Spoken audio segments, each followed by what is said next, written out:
Max Verstappen, you are the world champion! The world champion! You know, you need good people around, you need good guidance, and besides that, you always need to believe in yourself that you can be the best and that you can beat anyone out there. There will always be moments where people try to put you down or not try to support you, but you always have to just keep going, believe that you can achieve anything. Most of the time, the most talented people, actually, they don't even end up in Formula One, because besides talent, it's about working hard and how you can be better than the people around you. If you can combine both of them, talent with hard work, that's when you can reach the top. I always keep telling myself, don't give up, just keep pushing, keep trying, don't give up, keep at it, like the last race. Didn't look great, we were way too slow and I couldn't keep up, and I just kept telling myself, something might happen, you never know, just do the best you can. You're never perfect in any area. I can always improve. I can improve massively in this or massively in that. How can I prepare myself better, or how can I make sure that I understand the balance of the car better? You always look in these kind of areas like, what can I understand or learn from all these experiences I've had so far? That's what my dad always said, especially when I was still racing in go-karts in the national championships. I had a lot of wins and I didn't know what losing was like. And my dad was like, well, one day you will learn and it will hurt. So then, of course, that day came where I didn't win. And I was crying, you know, because I hate losing. I think that's a good mentality, but you also should analyze and understand why that is. And you should also, of course, then be grateful or be respectful to the guy who beat you. I think over the years, you learn how to do that better. But you need those moments to become a better driver. The Brazilian Grand Prix goes to Max Verstappen, a year after he finished second and had it taken away. The way I grew up, having the experience of my dad by my side from a very young age, I think you get prepared in a different way. For me, it's never good enough. You try to look for the little details that can go better. I mean, this year I think has been amazing, but I will never be satisfied at the end of the day. People sometimes think I'm a bit arrogant, but I think I'm just very straightforward and I know what I want. And I will do anything I can to get to that point. I don't think that's arrogance, it's just really like I'm committed. I love the sport, I love racing, and that's what I grew up with as well. My whole family, my dad, my mom, everyone was involved. I think when you're really just committed to something, yeah, you just really on it. You really are going for your goal, and I don't think that has to do with arrogance, because I know I'm not perfect, nobody is perfect. I know, you know, that I constantly want to improve as well as a driver. So we just move on with it. Verstappen crosses the line to win 9 Grand Prix in a row and tie the all-time record. You have to believe in yourself. Of course, you know, you learn from moments. It doesn't need to be mistakes or good things. You learn from particular moments. You try to become an even better driver, and I think that's again what I tried to do this year. I think I would get bored if I don't see the opportunity to fight for a win. For me now, actually fighting at the top, I'm really very motivated. I love what I'm doing, but also the challenge of actually wanting more, trying to stay on top, trying to actually make the gap even bigger. That's probably my motivation now. You know, for me, it's definitely not boring. This is why I love the sport. I love, of course, driving to the limit, but I love winning. I like to be in front. I like to be in front of everyone else, and that's what I enjoy the most. What is very important when you're fighting for a championship is that you're very consistent and you barely make mistakes, and that's what I try to aim for. And of course, you know, not a robot, you're not perfect.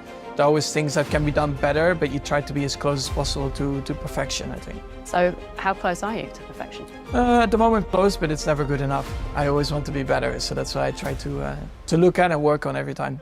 Max Verstappen wins the Japanese Grand Prix. Red Bull are champions of the world for the 6th time. They take the Constructors' title for the 2nd year in a row. I was born to race, but my parents, they never pushed me into racing, and they said, you know, you can do whatever you like. But of course, naturally, when you grow up and you see all this happening around you, you're like, oh, I would like to try that. And then I really liked it. So my parents never needed to push me into it. But yeah, of course, it's very nice, and it helped me a lot throughout my career. Always in a good way, I think, you know, putting like pressure, but making me realize that what I was doing at the time was not enough. You know, I was winning my races and stuff, but he said it's not enough to be successful in Formula One, because it's not, you can't rely on your talent only to be the best. And I think slowly, of course, throughout my go-karting career, you start to understand that and start to work harder for it. And I think still, to my dad's liking, I think all the way to Formula One, I still didn't work hard enough in his eyes. Yeah, I mean, I tried other sports. I tried soccer. I tried ice hockey and stuff like that, but I think I quite quickly realized that my talent was on 4 wheels and stuff, so I stopped that. And basically up until I was 16, I was in go-karting. Then I did 1 year of Formula 3, and then I got the call up to Formula 1. 7 victories in a row for Max Verstappen, who wins the Hungarian Grand Prix. You know, the goal was together with my dad, where we traveled all over Europe. It was first, of course, to get to Formula 1. That's already an achievement. Then, of course, you hope that you one day stand on the podium or maybe win a race. You know, these things were achieved. Then the ultimate goal is, of course, to win a championship. And then, you know, once you achieve that, like today, and then having that emotional moment also with my dad behind into the garage, basically, it was, yeah, really special and something I will never forget. I always went into it like, we will see what happens. I was not too fussed about it. I was like, you know, I know whatever car I'll drive, I'll try to do my very best, and we'll see where we end up. And of course, throughout that year, everything went so quick. I got into Formula 1, and of course, you know, in the beginning, I made mistakes and I was learning, but that, for me, was the better way. I preferred to do that in F1 than wherever, you know, other categories. And for sure, that first year in F3, the good thing about it was we were doing a lot of races. You know, I did 33 races in a whole season, so you could learn a lot from one potential mistake and then you could rectify it in the other one. So for me, that was a really good year.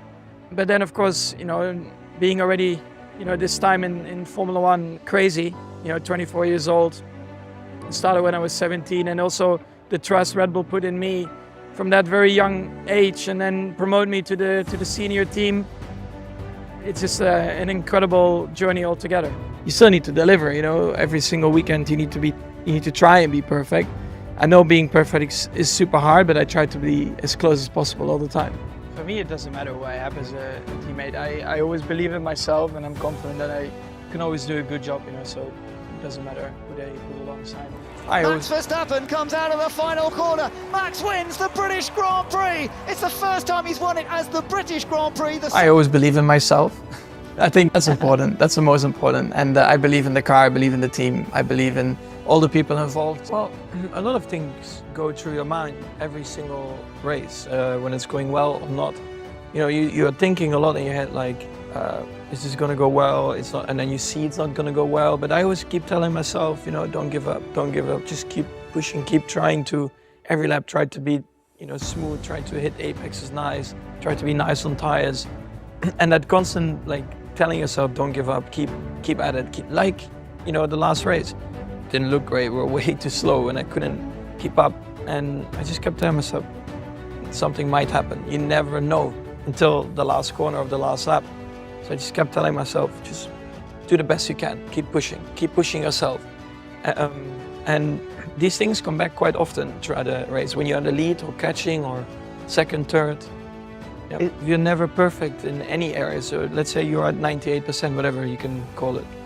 I always look at it, I can always improve, because it's not, I can improve massively in this or massively in that. It's just tiny things, or how can I try to influence the weekend a bit better? How can I prepare myself better? How can I make sure that I understand the balance of the car better for qualifying race? You know, these kind of differences. So how can I understand the tires better? All these kind of things. Of course, next year the tires will be different again, so you have to learn that as well.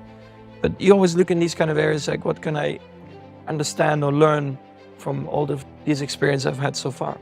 I never really wanted to copy anyone, because I always feel, for me, copying is, you can only be just as good, and I don't want to be just as good. I want to be myself and hopefully try to be better. Yeah, it's just testing yourself, pushing yourself, never like think that it's easy, or you never get complacent, really. You just always try to push yourself to be better. I think that prepared me in a way very well for criticism or just positive noises, because I didn't really care. I was just very neutral. Like, I don't care if it's negative, and I don't really care if it's positive. You know, because it doesn't bring me anything. If I think I can walk on water, I'm gonna become arrogant.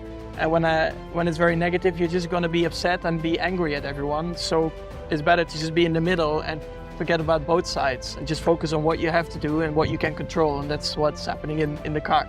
It's just, you know, racing drivers, they of course look at themselves. We want to do everything we can to win a race. And I think what is also the positive side about racing drivers, that we can forget very quickly and we just move on and just go to the next. Luckily, we also have a lot of races for that. I mean, you have to push yourself, and I know I've been on the other side as well, where you're not in the lead and you're trying to catch up, and that's very frustrating. this is great, but you want to now try and stay there, right? So you have to work probably even harder. Yeah. And yeah, sometimes, no risk, no fun. So, you need to spice it up a bit. I mean, that's also, I think, how a bit of a motto like Dietrich used to have and use, no risk, no fun. So we implemented that as well. I always wanted to win one, and then, you'll see where you go from there. And like I said, yeah, everything what comes now is a bonus, but that's still, that doesn't mean that if I lose a race, I will still be upset. But still, then maybe a few minutes after, I'll be like, it's okay. Yeah, well, I mean, it's just very important that you look at yourself. I mean, it doesn't really matter, of course, what people are saying, from the outside, because, you have to just focus on what you can control, and that's within the team, right? And the car. And that's what we are doing. I came into the sport because I loved racing. And of course, the popularity went up, and, I've been winning races, winning championships, and naturally, you make new deals, you earn more money. But at the end of the day, that is not why I'm in the sport, because, and it also, that is not a reason why it would keep me in the sport, because it's all about just feeling happy and that you love what you're doing, and that you can always tell yourself, are you fully committed to what you're doing? And as long as I can say to myself, yes, I am, and I'm doing everything I can to get the best out of myself every year, then I'm staying. You have to score points every single weekend. Of course, you always hope for the best, score maximum amount of points, but you also have to settle for whatever it is if you can't win. And that's what I've learned over the years of Formula 1 as well. Sometimes I went a bit too aggressive, or you make a mistake, you lose all the points you have. So, racing experience, because I only did 1 year in F3 before I got to Formula 1, but at that time, when I was about to sign in F1, my dad also asked me that, are you sure, are you sure about making that jump to F1? I said, yes, because I want to be there, and even if I make mistakes there, at least I'm in, and then we'll see what happens after. So we went for it, of course, and luckily it's all working out quite well, but yeah, it was a big learning curve for sure.